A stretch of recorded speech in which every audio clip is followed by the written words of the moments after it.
Bonjour et bienvenue dans ce tutoriel vidéo du blog Argent Facile avec roboforex.blogspot.fr. Nous allons aujourd'hui créer un fichier include avec 4 fonctions pour des calculs sur les cours. Donc ce fichier ce sera arithmétique cotation. Nous allons également créer le code pour le tester dans la foulée et en même temps réaliser quelques petites modifications sur le fichier d'utilitaire de test. On démarre de suite l'éditeur et première nouvelle, c'est qu'il y a eu une mise à jour cette semaine dans l'éditeur et dans MetaTrader. Donc il y aura quelques différences qu'on verra au fur et à mesure. Je n'ai d'ailleurs pas vu toutes les différences, j'ai pas eu le temps de tout regarder. Donc on fait un nouveau fichier, nouveau. Première remarque, nous avons l'éditeur en français et l'aide sur MQL4 est aussi en français maintenant. On crée un fichier include. Ici, il s'appelle inclure.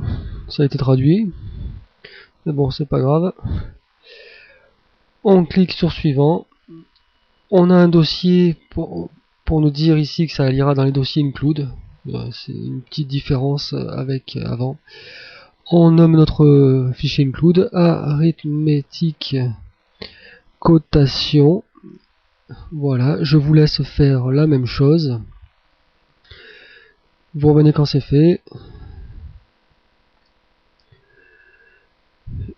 Une fois qu'on a donné notre nom, on clique sur terminer et notre fichier include s'ouvre déjà préparé. On fait quelques mises à jour, enfin quelques arrangements. On constate qu'il y a une propriété de plus stricte ici pour indiquer que le code est strict. Je verrai plus tard à quoi elle correspond exactement, les détails. On fait un petit peu de nettoyage encore. Le code, exemple, on le vire. On vire également ce code là. On fait un bon nettoyage. Voilà. Un bon nettoyage. On va préparer nos sections. Alors, nos sections vont s'appeler, donc on a les define. On aura les constantes. Voilà. On aligne un peu la fin du tableau. Voilà. On aura les fonctions de contrôle. Quelques supprimes pour aligner la fin du tableau. Je sélectionne ça et on aura une quatrième section, fonction c'est déjà moyenne. Parfait. On colle encore, CTRL V, les fonctions d'écart. Voilà. Je vous laisse CTRL S, je vous laisse faire la même chose. On va éviter toutes les fautes. Voilà. Faites de même et revenez quand c'est fait.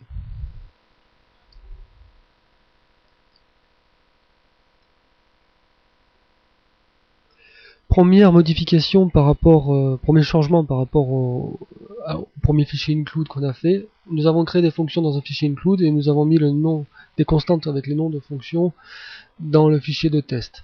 Là, il est plus logique de les mettre avec les fonctions. Ça va plutôt ensemble. Dans la section constante, deux petites entrées, on remonte une ligne, voilà, et on inscrit string, voilà. Le nom obtenir cours réel actuel, voilà, égal, ouvrez les guillemets, obtenir cours réel actuel, parenthèse ouvrante et fermante, fermez les guillemets, point virgule. Je vous laisse CTRL S, je vous laisse écrire la même ligne.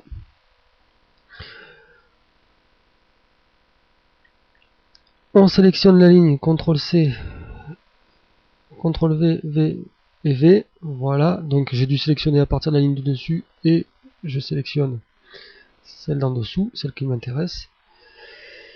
On copie 4 fois ça, je vous laisse faire. Voilà, maintenant il va y avoir court, médian,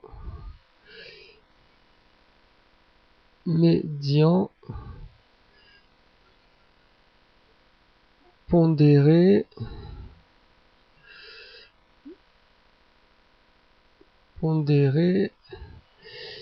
et ce sera le spread actuel et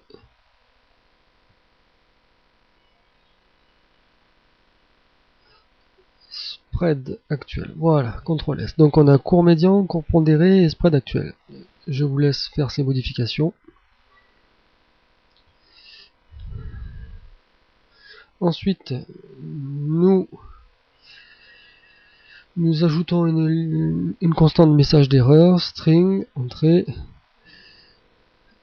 message erreur, décalage non valide, voilà, égale, alors la ligne sera un petit peu longue, a reçu un argument de décalage historique négatif ou alors supérieur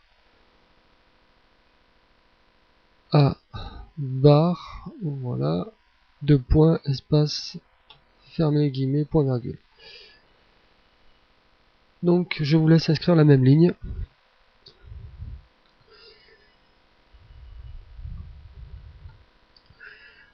Ensuite, nous allons créer une fonction de contrôle, puisque deux des fonctions que nous créerons recevront un argument qui est le décalage historique, dans l'historique, parce qu'elles travailleront sur l'historique. Et ce décalage, il faut vérifier qu'il soit bon. Et donc, cette fonction retournera un booléen, bool entrée, donc dans la section fonction de contrôle. Le décalage est-il valide? On pose la question, elle nous donnera la réponse. Int décalage virgule, il faut passer également le nom de la fonction, string, nom fonction. Je vous fais remarquer, fermez la parenthèse, espace accolade ouvrante, CTRL S, je vous fais remarquer au passage que l'autocomplétion me propose également les noms que je tape moi maintenant, et non plus seulement les noms prédéfinis par MetaTrader. Ça c'est un avantage. Inscrivez cette ligne, vous revenez juste après. Entrée, une petite tabulation, bool, entrée, décalage, on déclare notre variable de retour, et valide, ça c'est un booléen, égal, on l'affecte directement à la bonne valeur. Donc pour ça il faut faire le test, il faut que notre décalage reçu, le décalage qu'on a reçu doit être supérieur ou égal à 0. Il peut être nul parce que la période actuelle c'est la numéro 0, il faut surtout pas que ce soit négatif. Et il faut que le décalage soit également strictement inférieur à bar. Voilà. Deuxième chose, regardez bien, si je ne mets pas la majuscule, l'autocomplétion ne fonctionne pas. Elle est maintenant sensible à la casse. Voilà. Il faut mettre la majuscule maintenant. Donc le décalage va jusqu'à... il y a bar période dans l'historique. Bar contient le nombre de périodes dans l'historique, donc elles vont de 0 à bar moins 1. Donc il faut que le décalage soit strictement inférieur à bar. Point virgule. Voilà, je vous laisse noter cette ligne.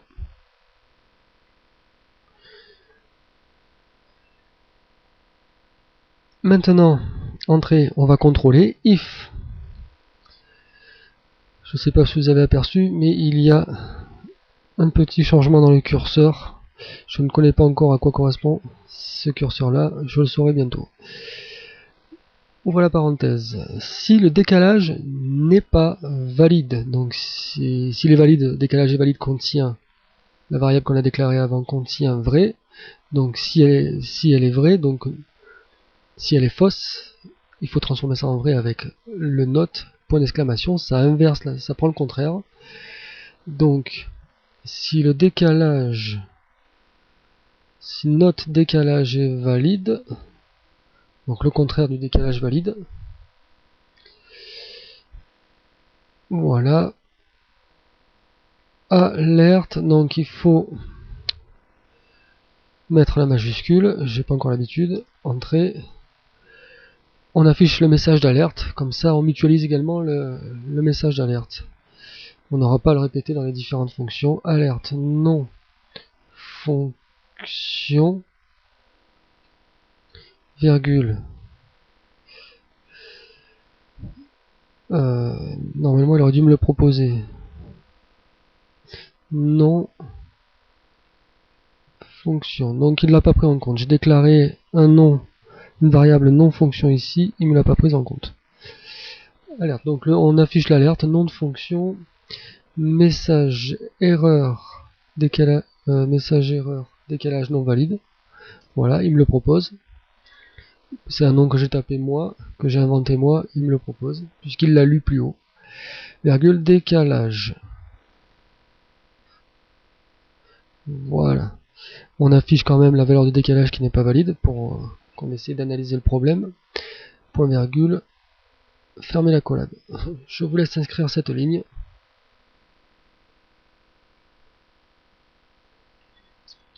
Ensuite, il ne nous reste plus qu'à retourner la valeur décalage est valide, qui contiendra vrai ou faux, selon le test qui a été fait au début.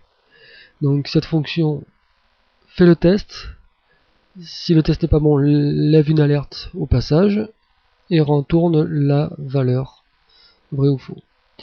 Contre espace, 3 petits retours arrière, pas espace entrée, 3 petits retours arrière, on ferme l'accolade du corps de la fonction. Je vous laisse faire la même chose.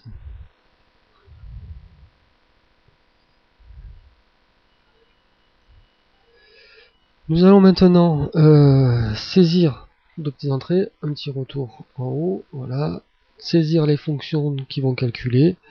La première va nous sortir le cours réel, c'est-à-dire on va faire la moyenne entre le bid et le ask. Donc la dernière valeur du cours qui est arrivée sur MetaTrader, parce que ça on ne peut pas le faire dans l'historique.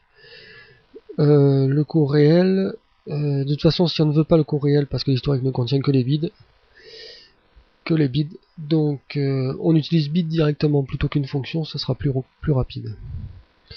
Donc notre fonction pour obtenir le cours réel nous renverra un nombre décimal double. Obtenir cours réel actuel, voilà, ferme la parenthèse, elle ne reçoit aucun argument puisqu'elle renvoie directement la valeur calculée. Voilà, on déclare à l'intérieur notre variable de retour, cours réel actuel,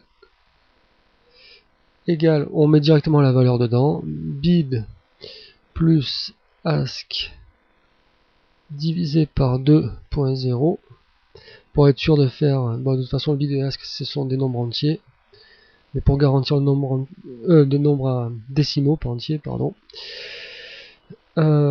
pour garantir le résultat décimal, on divise par un nombre décimal, point virgule, return, on retourne le cours qu'on a calculé, c'est tout ce qu'il y a à faire, cours réel actuel.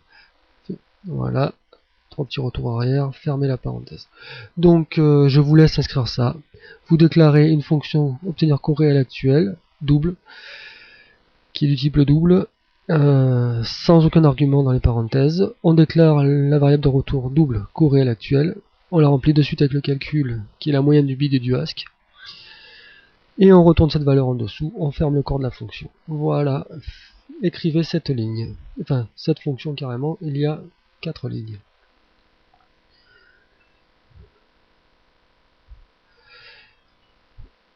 On va maintenant créer la suivante, obtenir cours médian. Voilà, on ouvre la parenthèse. Cette fonction là va travailler dans l'historique. Donc on va lui passer un argument entier, int, le décalage. Voilà. Pas de valeur par défaut, il faut absolument préciser le décalage que l'on veut. Ouvrez la parenthèse. Pas la parenthèse, la collade. Tabulation. Double. Cours médian.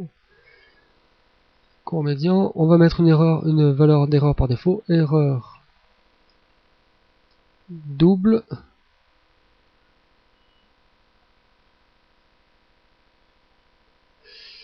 Voilà. Il ne me signale pas parce que je n'ai pas fait les inclusions. Elles seront faites dans le fichier principal. Ok. Alors. Erreur double. Par défaut. Donc. Première chose, non. Bool, on déclare une variable booléenne qui va contenir si le décalage est valide. Décalage est valide. Égal, on va faire tester le décalage est-il valide. Voilà, il me l'a proposé. Ouvre la parenthèse, on lui fournit le décalage, virgule, le nom de la fonction, non, obtenir cours médian, voilà, parfait. Fermez la parenthèse, point virgule. Entrée. Donc maintenant, si le décalage, donc if décalage est valide, fermez la parenthèse, ouvrez la collade. Alors dans ce cas-là, on fait le calcul, cours médian que l'on met directement dans la variable, en écrasant la valeur d'erreur. Cours médian égale. Alors, on fait la moyenne du high, décalage, plus et du low, pour l'indice décalage. Voilà, ce sont deux tableaux. On donne le numéro de la caisse qu'on veut. Elle est donnée par décalage. Fermez la parenthèse, divisé par 2.0. Voilà. On ferme la collade, entrée, et on n'a plus qu'à retourner la valeur cours médian. Ferme la parenthèse, point virgule, entrée, et on ferme la collade du corps de la fonction. On enregistre. Je vous laisse mettre sur pause et écrire cette même fonction. Observez-la bien, écrivez la même chose. Ensuite, nous allons écrire la fonction qui va nous donner un cours pondéré. Obtenir cours pondéré. Toujours pareil, on transmet le décalage. Voilà, elle va être faite sur le même modèle, exactement la même chose. Cours pondéré égale erreur double. Voilà, point virgule, à la ligne, bool décale. Je peux même faire un copier. Je vais pas m'embêter, je fais un copier-coller direct de tout ça. CTRL V pour aller plus vite. Décalage est valide. Obtenir cours pondéré ici. Voilà. Cours pondéré. Voilà. Cours pondéré. Ok. La seule différence, c'est que c'est plus la moyenne, hein, juste entre le haut et le A et le low. Entre le haut et le bas. On ajoute également l'open, le cours d'ouverture. Ça fait une moyenne un peu plus proche de la vraie moyenne. Décalage plus close décalage. Voilà. Et on divise par non plus par 2 mais par 4, puisqu'on met 4 valeurs dans la moyenne. Voilà. Je vous laisse écrire la même chose. CTRL S. Mettez sur pause, écrivez la même fonction.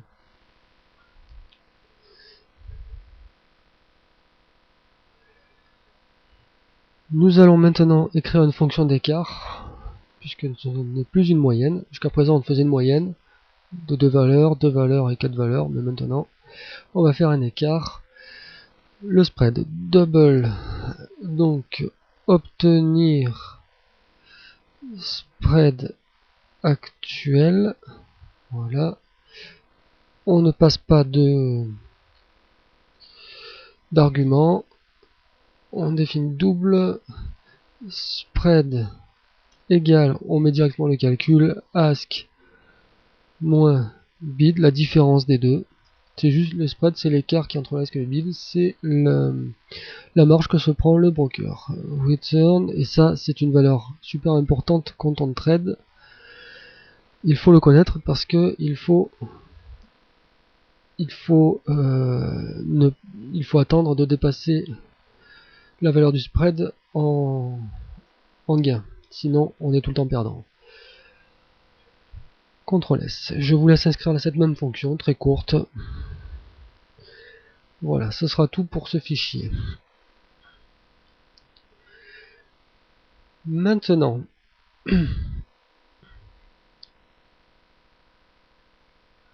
nous allons réaliser quelques petites modifications sur le fichier include des utilitaires de test.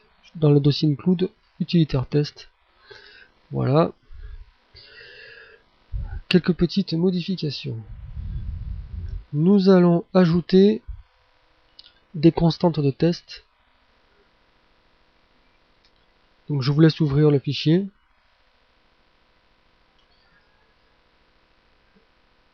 Maintenant, on sélectionne un en-tête, CTRL C, en dessous des define, CTRL V, et on met constante de test. Voilà, on réaligne un peu la fin du tableau.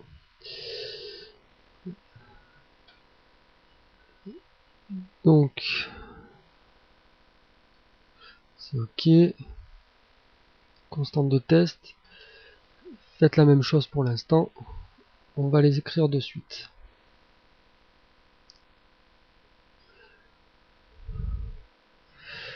Donc ces constantes de test, il n'y a pas grand chose, juste 3 constantes string, message, bilan, test, fonction. Donc à partir de maintenant, on va dans les tests de fonction, à la fin de chaque fonction testée, parce qu'il y en a plusieurs dans le module, on va mettre un bilan pour la fonction avec des séparateurs. Donc le message du bilan a terminé ces tests avec un total d'erreurs de, voilà, point virgule. Je vous laisse inscrire la même ligne.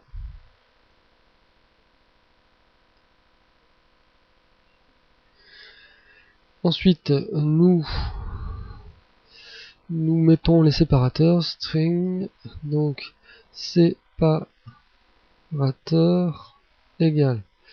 Le séparateur, c'est juste une ligne comme ceci. On va pas s'embêter. Et on met le deuxième séparateur. Séparateur double égale. On ouvre les guillemets. On met des égales. Voilà. Point virgule. Ça sera bon. Faites la même chose.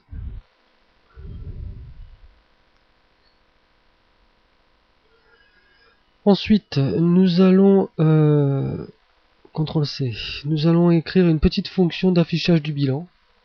On va mutualiser fonction d'affichage. Fonction d'affichage. Donc on copie ça. Et là du coup là ce sera fonction d'analyse.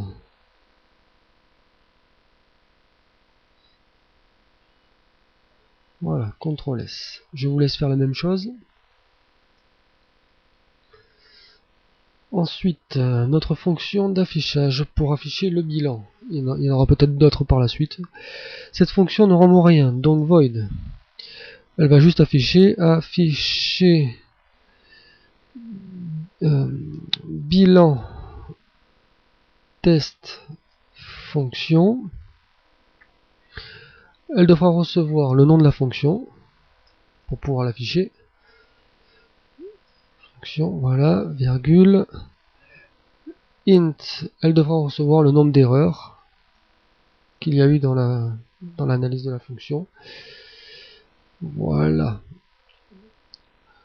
On fait juste un... Alors, si je fais print sans mettre la majuscule, il me propose printf. C'est une fonction du C. Ça, c'est une nouveauté de cette mise à jour de cette semaine. On peut utiliser des fonctions du langage C. Bon, on ne veut pas celle-là pour l'instant. On va garder notre print du MQL4. Séparateur. Voilà. Point virgule. Print. Là, le nom de la fonction. Le nom de la fonction. Ok. Je vérifie un détail. Est-ce que j'ai bien mis non fonction? Oui, il me semblait avoir fait une erreur. C'est bon. Non fonction, virgule, le message bilan test fonction, virgule, nb erreur, fermez la parenthèse, point virgule, encore une petite séparation, séparateur double, puisque cette fois-ci on sépare avec le test de la fonction suivante. Voilà. On ferme la collade du corps de la fonction, CTRL S. Je vous laisse inscrire cette même fonction. Donc elle ne retourne rien, void, afficher bilan test fonction, elle reçoit un string nom de fonction et un int nombre d'erreurs. Print séparateur, print nom fonction, message bilan test fonction, nombre d'erreurs et print séparateur double. Voilà. Nous avons également une petite modification d'un petit bug. Dans les fonctions d'analyse, nous affichions le nom, quand il y avait une erreur, le nom de la fonction, le message d'erreur, le paramètre du cas, le résultat du test. Le résultat du test, à chaque fois, c'était un nombre entier, il n'y avait pas de souci. Le print prend le nombre entier et le convertit en chaîne sans problème. Sauf que quand il s'agissait d'un nombre décimal, là le print convertit le nombre décimal, il l'accepte, mais on ne peut pas choisir la précision et il coupe à 5 décimales. Donc on va utiliser une fonction double toString, voilà. On choisit donc analyser résultat double du test et vous tapez ça, double du string, voilà, double toString. Double toString, on doit lui donner la valeur décimale qu'elle doit convertir en chaîne de caractères, virgule, la précision, on va mettre 10 décimales, on ferme une parenthèse supplémentaire, puisqu'on en a ouvert une en plus. CTRL S. Je vous laisse faire cette modification dans analyser résultat double du test. Vous faites CTRL S, comme ça on enregistre et ce sera tout pour ce fichier.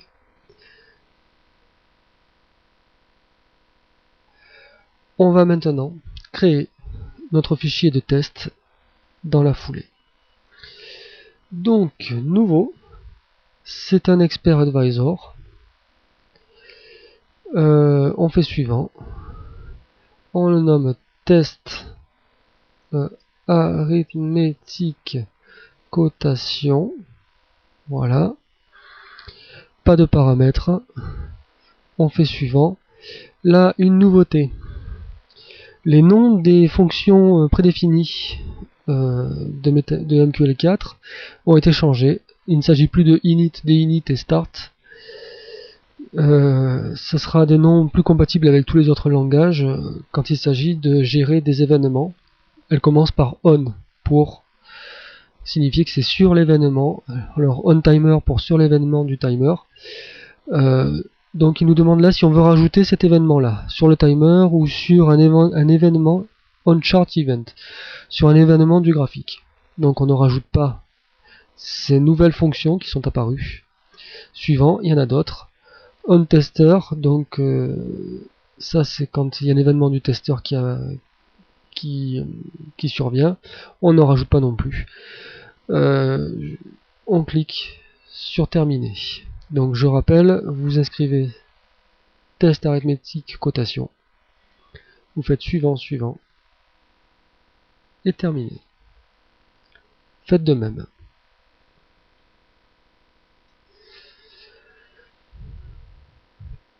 Première différence, vous pouvez constater qu'il y a deux properties en plus, la version du fichier. On pourra numéroter nos versions, mais je crois que ça y était déjà avant. On pouvait le rajouter.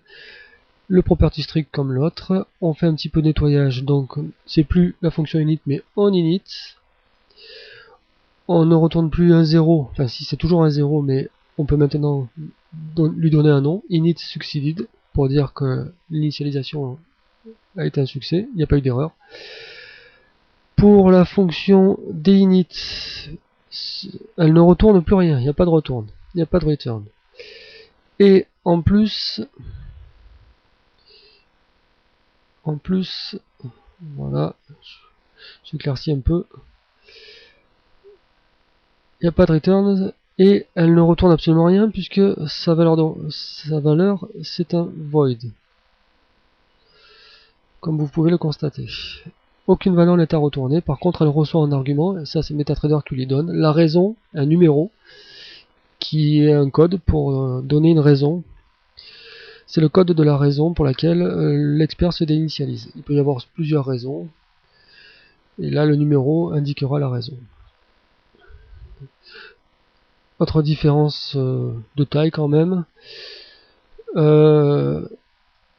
là la fonction start ce n'est plus start mais onTick, c'est plus logique, puisque la fonction start se déclenchait à chaque fois qu'il y avait un tick, à chaque tick qui arrivait, donc là c'est sur un tick, c'est plus logique qu'elle s'appelle comme ça. Donc après ce petit nettoyage, vous faites un petit nettoyage aussi, on va commencer. Alors on attaque de suite, on sélectionne le un en tête, CTRL-C, CTRL-V, ouais, je pouvais laisser comme ça, voilà. Je renomme ceci en include, parce qu'il va falloir inclure, je fais quelques tabulations, espace, voilà pour mettre l'alignement. Il va falloir inclure quelques CTRL-V, quelques fichiers, les define, si nous avons des define à faire, voilà, petit réalignement, CTRL-V, et les fonctions de test. Fonction de test. Voilà. Je vous laisse, CTRL-S, je vous laisse faire la même chose. Mettre ces trois sections là. Et c'est parti, on y va. Donc pour les includes, il faut bien évidemment inclure les constantes. Donc constante, voilà, .nqh, fermez le chevron. On doit inclure les utilitaires d'arithmétique de test, utilitaire test.nqh, voilà, et on doit inclure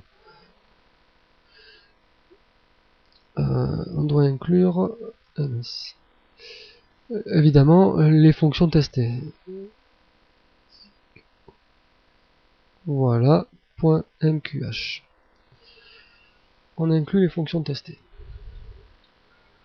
Ensuite,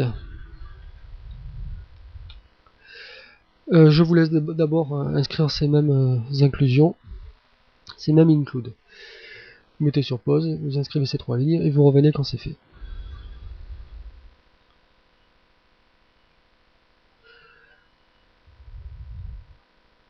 Bon, maintenant, on va faire nos define. Les define nous serviront à définir le nombre de cas dans pour chaque fonction, puisque on ne pourra pas créer pour mutualiser en fait ce nombre-là et ne pas faire d'erreur à ce niveau.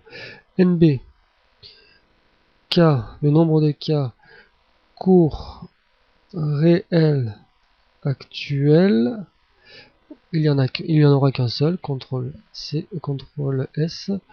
On sélectionne cette ligne à partir de celle du dessus.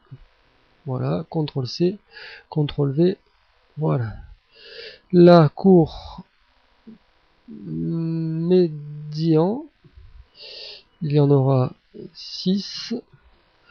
Court pondéré, il y en aura 6 aussi. Et le spread actuel, il n'y en aura qu'une. CTRL S. Je vous laisse mettre ces 4 lignes.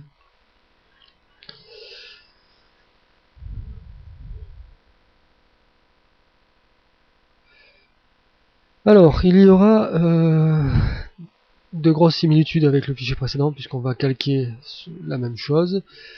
Le fichier précédent de test, celui qu'on avait fait pour les arithmétiques temporelles. On laisse la structure en 2 fonctions, une qui va exécuter selon avec ou sans argument optionnel, qui va exécuter la fonction, et une fonction qui va tester qui va définir les différents cas de test et les effectuer en boucle. Alors, on va commencer. La différence, c'est que la fonction d'exécution pour la première, et même pour les 3 autres, retourneront non plus un datatime, mais une valeur double, puisque c'est le résultat de la fonction exécutée. Exec obtenir court réel actuel. Voilà. On reçoit, normalement, on ne devrait passer aucun argument. Mais pour parer à une évolution probable, qui peut se produire, je ne sais pas si on la fera, on pourra recevoir la fonction court réel actuelle pourra recevoir un argument qui serait le cours, qui serait la paire sur laquelle on veut avoir le cours. Et ce serait un argument optionnel. Si on fait évoluer notre fonction. Donc on prépare déjà ça. Voilà. Donc on déclare notre variable qui va contenir le résultat. Résultat égale, pour l'instant on met erreur double. Vous avez vu que ce sont les constantes que j'ai définies dans le fichier constante. Elles ne sont pas dans celui-là, mais par contre l'éditeur a vu que j'incluais le fichier constante, donc il est allé le lire et il me propose son contenu dans l'autocomplétion. Entrée, donc là il n'y a qu'un seul cas, donc si l'argument, ce sera l'argument vide, donc une chaîne vide, puisque là l'argument est une chaîne, on attendra une chaîne. Donc dans ce cas là on l'exécute sans argument, et il n'y a pas d'autre clause sinon. Donc if argument égale argument arg string empty, voilà il me le propose, super, fermez la parenthèse. Résultat égale on lance obtenir court réel actuel, voilà, il me la propose, c'est génial ça. Point virgule, espace, fermez la collade. Donc si l'argument est bien l'argument vide, on exécute la fonction sans argument, de toute façon elle n'en reçoit pas, pour l'instant. Et là, on n'a plus qu'à retourner la valeur, donc si on l'a exécutée, elle retournera le résultat. Si elle n'a pas été exécutée, ce sera la valeur par défaut, erreur double qu'on a mis ici. Voilà, on ferme le corps de la fonction, fermez la collade. CTRL S. Je vous laisse écrire la même fonction.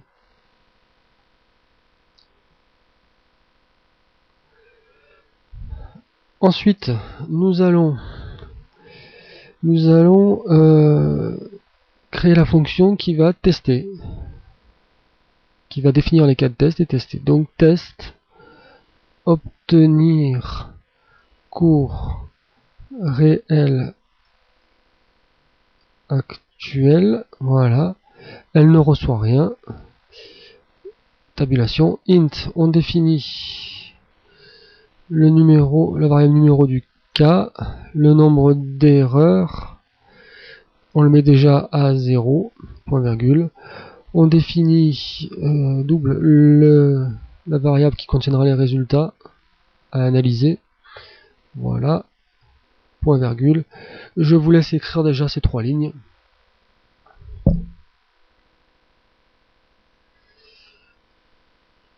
Ensuite, nous définissons les paramètres des cas de test. Donc string, puisque ce sont les arguments. Pour l'instant, les arguments, alors là, les arguments c'est un tableau. NB, K, cours réel actuel, voilà, super.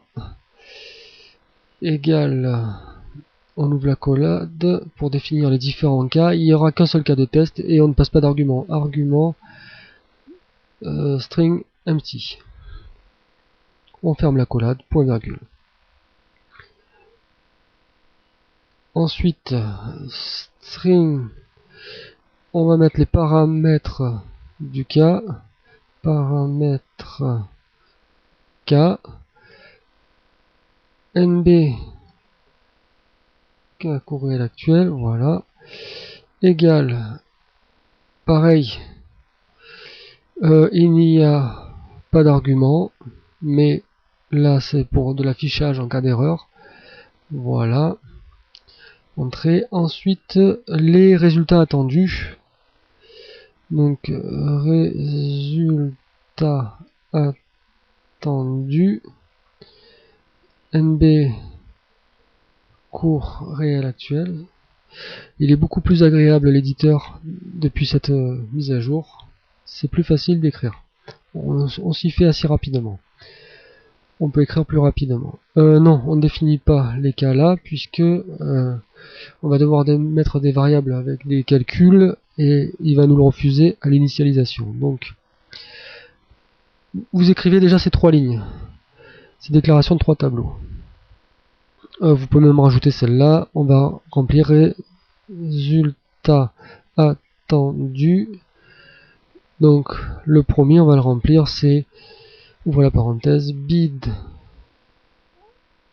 plus ask, ferme la parenthèse, divisé par 2.0, point virgule. Voilà, 4 lignes, vous écrivez les mêmes.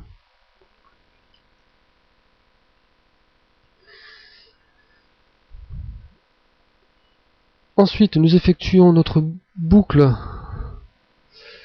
numéro K, boucle de test, boucle for, de numéro K égale 0 à numéro K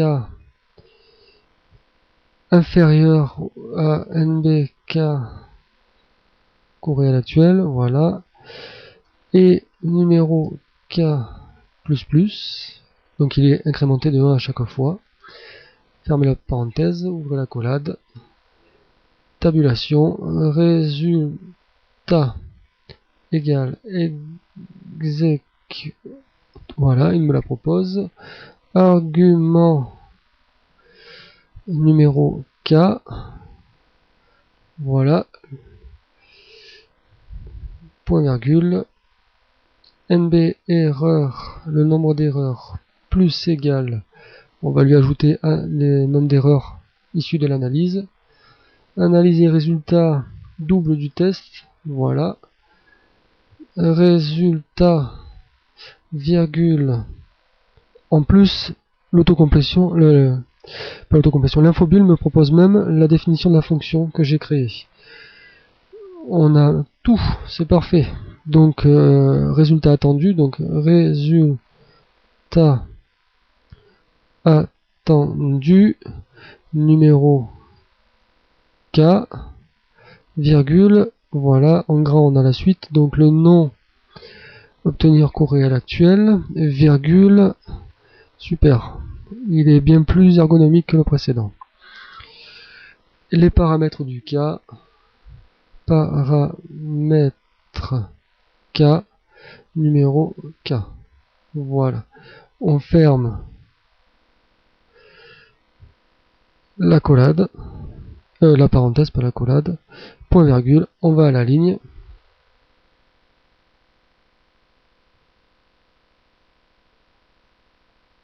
Voilà.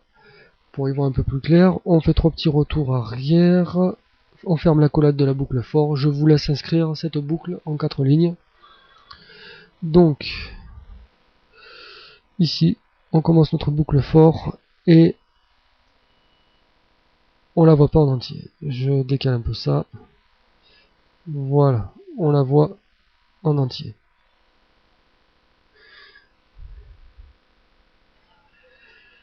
Une fois que vous avez écrit votre boucle for, entrée, on fait afficher le bilan. C'est une nouveauté. Afficher bilan test fonction. Là, l'infobulle m'informe que je dois mettre le nom de la fonction. Non, obtenir cours réel actuel, virgule, et le nombre d'erreurs, NB, erreur, voilà. Ferme la parenthèse, point virgule.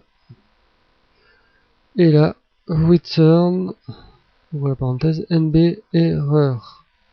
On renvoie le nombre d'erreurs de ce cas de test pour le cumuler sur le global de tout le module. Entrée, 3 petits retours arrière, on ferme le corps de la fonction. Voilà, je vous laisse inscrire ces 2 lignes.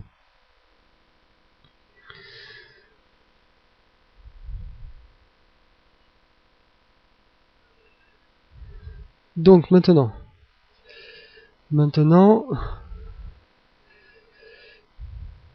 nous allons créer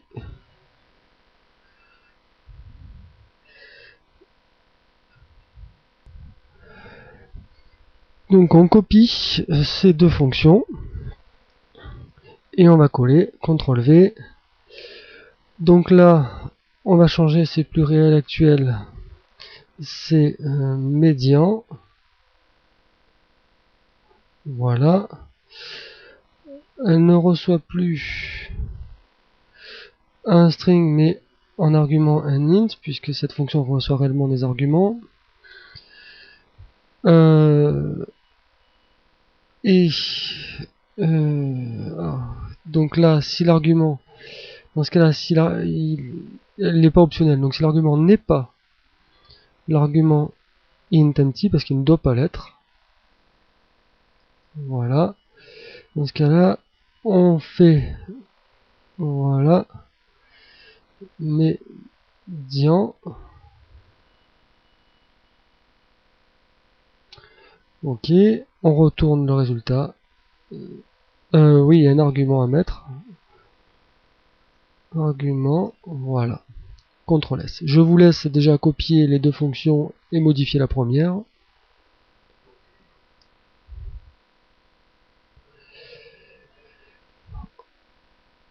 Ensuite,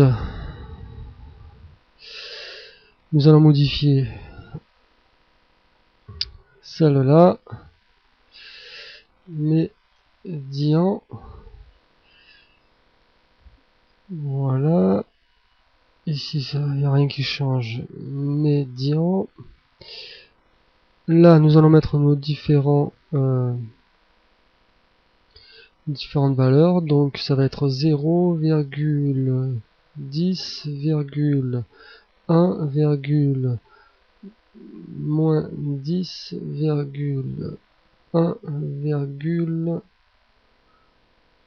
1 million. 1, 2, 3, 4, 5, 6. Voilà. Je vous laisse faire déjà ces 2 modifications. Cours médian dans le nom et cours médian là dans le nombre de cas. Les arguments. Ah ouais, j'ai oublié. Les arguments sont du type int. Ils sont du type int. faut se méfier au copier-coller de tout prendre en compte. CTRL S, faites ces modifications. Et donc il y a ça, cours médian à modifier, c'est type int, médian ici, et 6 valeurs ici. Faites de même, on passe à la suite après. Ensuite, nous allons dans les arguments modifier deux valeurs qu'on ne pouvait pas mettre directement dans la déclaration. C'est le numéro 2, là où il y a les deux 1, c'est bar moins 1. Et là, les arguments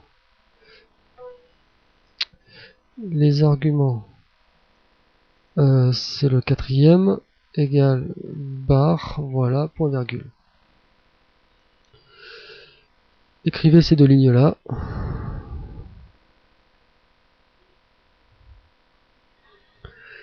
Les paramètres du cas, ensuite, on modifie ici, c'est médian. Là,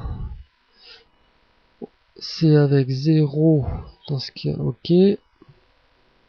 CTRL C, virgule, CTRL V, virgule, CTRL V, virgule, CTRL V, virgule,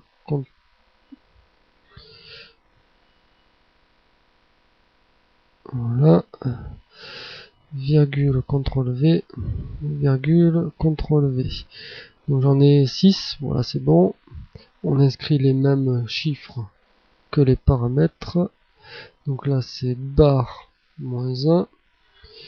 Là c'est moins 10. Là c'est bar. Et là c'est 1 million. 1, 2, 3, 4, 5. Voilà. CTRL S. Je vous laisse modifier cette ligne. Ensuite,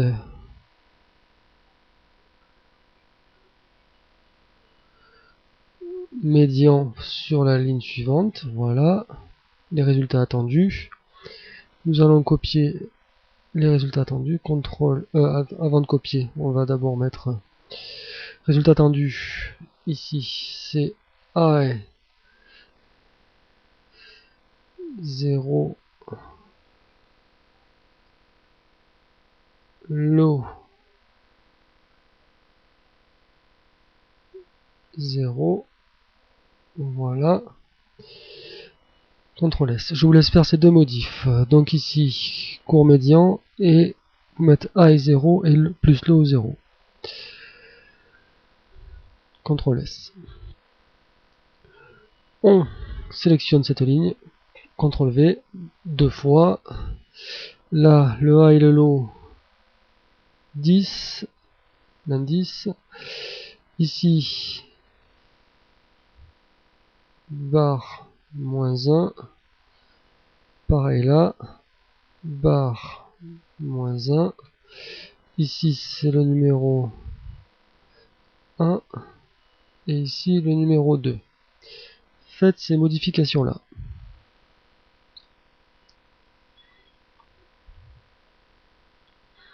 Puis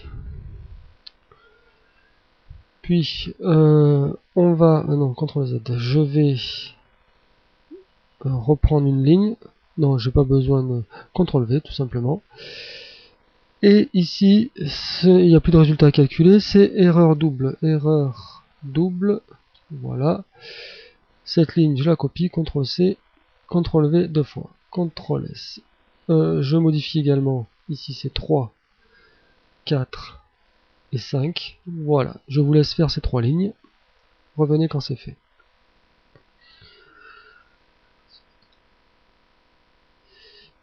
Maintenant, la boucle for. Ici, pareil, on change médian, entrée, M entrée, voilà. Court, ici, tenir comme médian, voilà. Ici, c'est pluriel actuel, c'est... Non, voilà. Bilan test fonction, c'est pluriel actuel, c'est médian, c'est bon. CTRL S. Je vous laisse donc faire ces modifications là. Donc ici, cours médian, 1, 2 ici, 3 ici et 4 ici. Voilà. Ça devrait être bon. Faites la même chose.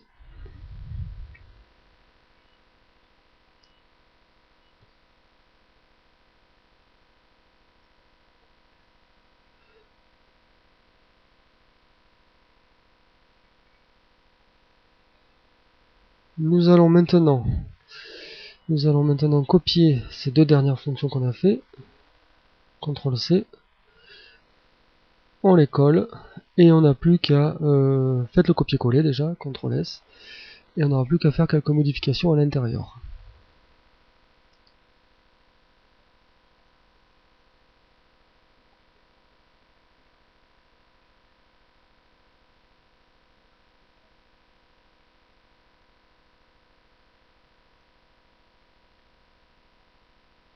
Bon, maintenant, nous allons modifier ces deux fonctions qu'on vient de coller. Attention de ne pas vous tromper. Donc ici, c'est plus médian, c'est pondéré. C'est toujours un int, c'est parfait, on laisse pareil. Donc ici, c'est pondéré. Voilà. Je vous laisse faire ces modifications. Donc pondéré ici à la place de médian et pondéré ici. Le reste est identique. Pour celui-là, pareil. Pondéré ici et pondéré ici. Pondéré. Non. Pondéré, voilà. CTRL S. Je vous laisse faire ces deux modifications. Pondéré, pondéré. Les valeurs à mettre dans les cas de test, c'est pareil. Il y a les mêmes modifications ici. C'est exactement pareil. On modifie pondéré ici. Rien n'a changé là-dedans. Pondéré ici. Voilà. Je vous laisse faire ces deux modifications. Pondéré, pondéré. Ici, un peu plus de modifications. On a le high et le low. CTRL C, mais on fait aussi plus l'open et le close. Donc open et close. Voilà. Divisé par 4. Donc ça, je sélectionne tout ça, CTRL C, CTRL V. Donc c'est 10 et 10. Je vous laisse déjà faire ces CTRL S, ces modifications là. On rajoute également maintenant ici aussi à barre -1, CTRL C, CTRL V et CTRL V. Voilà, CTRL S. Faites la même chose.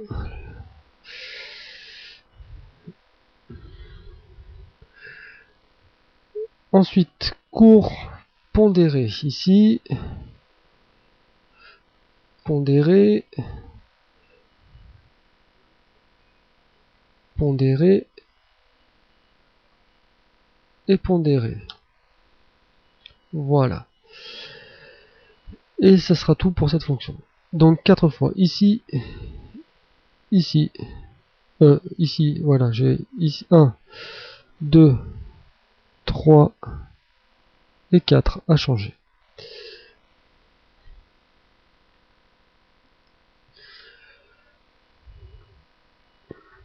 Maintenant, on remonte jusqu'aux deux premières fonctions. Voilà. Puisque pour le spread, ça sera pareil que celle-là. Que la première. Puisqu'elle est calquée sur le modèle de la première. Donc ici, c'est plus court réel. C'est spread actuel. Là, on change également. C'est plus court réel. C'est spread actuel. J'appuie pas sur entrée puisque sinon il va me remettre actuel et que je l'ai déjà. J'aurais dû sélectionner actuel complet. Regardez, je vous fais la démonstration. Il me met... Ah non, il me l'a mis. D'habitude, il me le faisait pas. Spread actuel. CTRL S. Je vous laisse faire la même chose. Vous copiez les deux premières, vous collez et vous changez le cours réel en spread ici et ici, à deux endroits.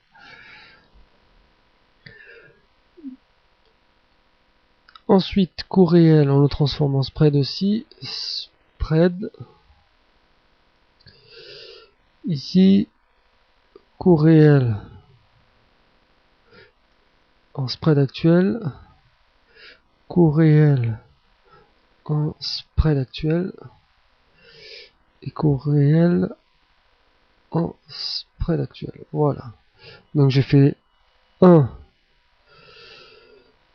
2, 3 et 4 modifications. Voilà. Je vous laisse faire les mêmes. Ensuite ici, ce n'est plus la moyenne du ask et du bid, c'est le ask moins le bid. Ouais, c'est l'habitude de l'éditeur précédent. Voilà, CTRL S. Je vous laisse faire la même modif. Là, c'est spread actuel.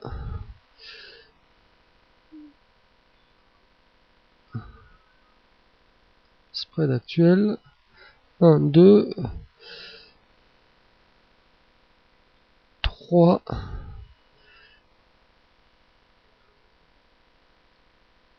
et 4. Faites la même modification.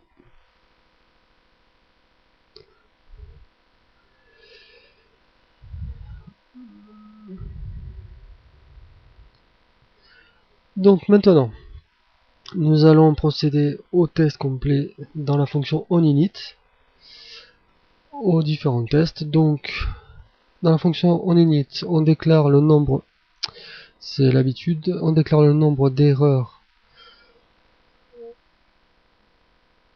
qui vont se cumuler dans cette variable à 0. Je vous laisse écrire la même chose. Ensuite, le nombre d'erreurs va s'augmenter du test obtenir cours réel actuel, point virgule. Ah, je vais carrément copier la ligne. CTRL C, CTRL V, 4 fois. Et là, c'est plus cours réel actuel, c'est cours médian. Là, c'est cours pondéré. Et là, c'est spread actuel. Voilà, c'est bien ce qui me semblait. Il l'a copié deux fois. Bon, ça dépend des cas. Vous faites ces 4 lignes aussi. Vous revenez quand c'est fait. Ensuite, on affiche le bilan. Donc, séparateur double. Point virgule. Print. Là, on va afficher le message. Voilà.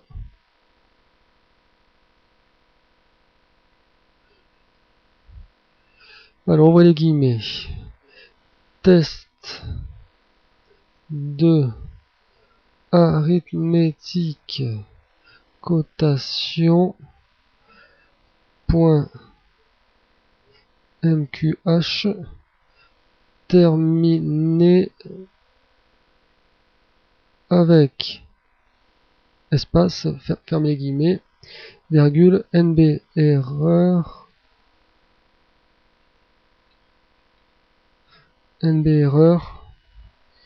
virgule, ouvrez les guillemets, espace, erreur, entre parenthèses le S, parce que normalement il ne devrait pas y en avoir. Point virgule, fermez la parenthèse, pas point virgule. Fermez les guillemets, fermez la parenthèse, point virgule. Entrée, et le print, séparateur double aussi, fermez la parenthèse, point virgule. et on laisse le return init succeeded. CTRL S, voilà, c'est tout pour la fonction onInit. On ne met rien dans les deux autres. Ce sera bon pour cette fonction, pour cet expert. Je vous laisse faire ces mêmes modifications. Maintenant, nous allons voir le verdict avec la compilation. 0 erreur, 0 warning. Je n'ai fait aucune erreur de frappe parce que j'avais le code préparé sous les yeux. C'est pour ça que je le fais à la volée et que ça marche. Sinon, quand vous créez une fonction, même pas besoin d'en créer plusieurs, il suffit d'en créer une et il y aura forcément des erreurs. Ça peut pas louper, à moins d'écrire qu'une seule ligne très courte. Mais sinon, ça ne peut pas louper, vous avez des erreurs. Là, j'ai triché, j'avais le code à côté sous les yeux. Donc vous devez avoir exactement la même chose. Je remontre cette fonction. Vous devez avoir 0 error, 0 warning. C'est une nouvelle présentation maintenant pour la compilation. 0 error, 0 warning. Vous devez avoir ce code-là. Ces deux fonctions-là. Pour le spread actuel. Ces deux fonctions-là pour le cours pondéré. Exactement les mêmes. Ces deux fonctions-là pour le cours médian. Ces deux fonctions-là pour le cours réel.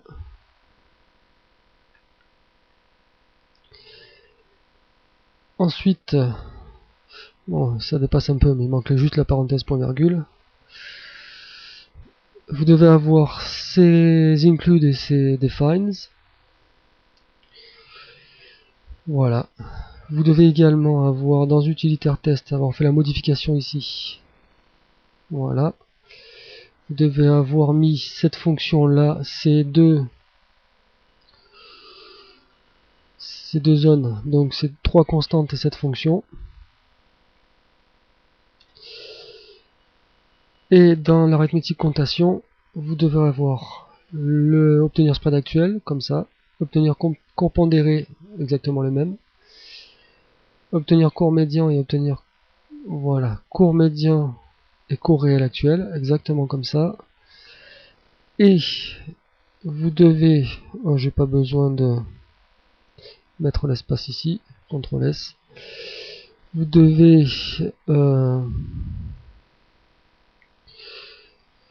avoir la valeur de la fonction de contrôle telle quelle, comme ça, et également les constantes de nom et de message d'erreur ici, telles quelles, voilà. Donc normalement vous êtes sur l'expert advisor, vous ne compilez pas les include. Sur l'expert advisor, vous faites compiler et vous avez normalement 0 erreur, 0 warning. Nous allons basculer sous MetaTrader, prendre l'expert consultant, test, là il y a arithmétique temporelle, c'est arithmétique cotation, on le glisse sur un graphique. Voilà, c'est la nouvelle présentation. À propos, d'abord, on tombe d'abord sur cette fenêtre là. Voilà, avec le copyright, le nom, la version, ça fait plus pro. Ici, pas d'onglet avec les paramètres, puisque nous n'avons fixé aucun paramètre. Ça, c'est le paramètre commun à tous les experts. On fait OK. Voilà, c'est normal que nous ayons des alertes, puisqu'on a demandé, on a 6 cas avec des alertes. C'est tout à fait normal. Et là, normalement, 0 erreur pour arithmétique cotation. On voit le bilan. Donc, spread actuel, un total de 0 erreur. On a tous les cas de spread actuel séparés par des petits séparateurs simples. Là, la nouvelle, avec le double. Cours pondéré, un total de 0 erreur. Avec tous les tests de cours pondéré. Là, cours médian avec 0 erreur et tous les tests dessous de cours médian, de résultats. Là, cours réel actuel avec 0 erreur et le test le cas dessous. Donc tout s'est super bien passé. Vous devriez avoir la même chose. Ensuite, on peut faire clic droit, expert consultant retirer pour l'enlever du graphique. Et voilà, c'était un peu long, mais nous avons fait carrément un nouveau fichier include avec 4 nouvelles fonctions qui vont beaucoup nous servir. Nous allons faire plein d'indicateurs et d'experts rien qu'avec ces fonctions. En tout cas, j'espère que ça vous est utile, que vous progressez. Et à la prochaine. Merci.